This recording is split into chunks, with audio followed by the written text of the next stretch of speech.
Kali ini gue pengen ngejelasin apa itu agama Druze. Agama Druze itu berangkat dari ajaran Syiah dan menggabungkan beberapa konsep ajaran-ajaran agama. Selain itu juga agama Druze menggabungkan filosofi-filosofi dari Yunani kuno. Awalnya Druze adalah sebuah kelompok minoritas yang paling dekat dengan Yahudi. Dan juga dia adalah kelompok yang paling taat dengan kebijakan-kebijakan Yahudi. Setiap apapun kebijakan Israel yang dikeluarkan, maka kelompok Druze adalah kelompok yang paling patuh dan taat. Tapi lama-kelamaan aliran ini pun dimusuhi oleh umat muslim, karena aliran Druze ini dianggap sesat. Karena itu mereka menamakan dirinya sebagai agama baru, yaitu agama Druze. Jadi sekarang pengikut agama Druze sebanyak 2 juta orang. Yang paling banyak itu ada di negara Syria, kemudian ada di Lebanon, terusnya Israel, dan juga beberapa negara lainnya, termasuk Amerika Serikat. Jadi mereka itu mengajarkan jalan menuju Tuhan lewat 3 tingkatan. Yang pertama lahiriah, yang kedua batiniyah, yang ketiga batiniyah. Mirip kayak syariat, hakikat, dan ma'rifat.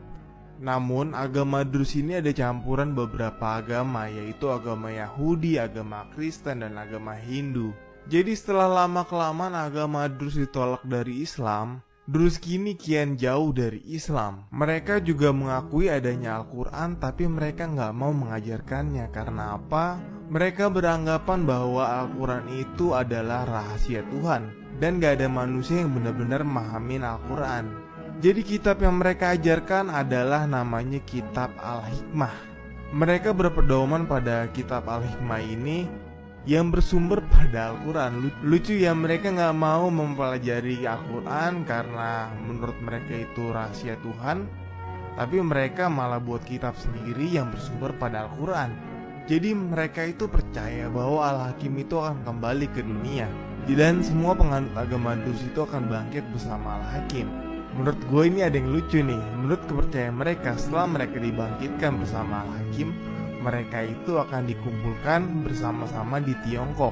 Setelah dikumpulkan di Tiongkok, mereka akan berangkat untuk menguasai dunia. Nah, mereka itu ternyata sholat juga loh. Sholatnya cuma di Kamis malam. Panutan mereka itu adalah Nabi Syuaib, bukan Nabi Muhammad. Mereka juga punya tempat ibadah, namanya adalah Kuil Druze, atau disebut Halwat. Jadi di kepercayaan agama Druze ini mereka punya aturan seperti kayak mereka tuh nggak boleh cerai, diharamkan. Terusnya buat laki-laki tidak diwajibkan untuk khitan, dan mereka juga nggak boleh murtad, artinya nggak boleh pindah ke agama lain selain agama Druze. Namun makin kesini agama Druze ini ditolak oleh berbagai negara dan berbagai agama. Salah satunya adalah Israel yang sudah menolak agama Druze. Islam juga sudah jelas tidak mengakui agama Druze, hingga akhirnya agama Druze ini sekarang menjadi minoritas agama yang ada di Timur Tengah.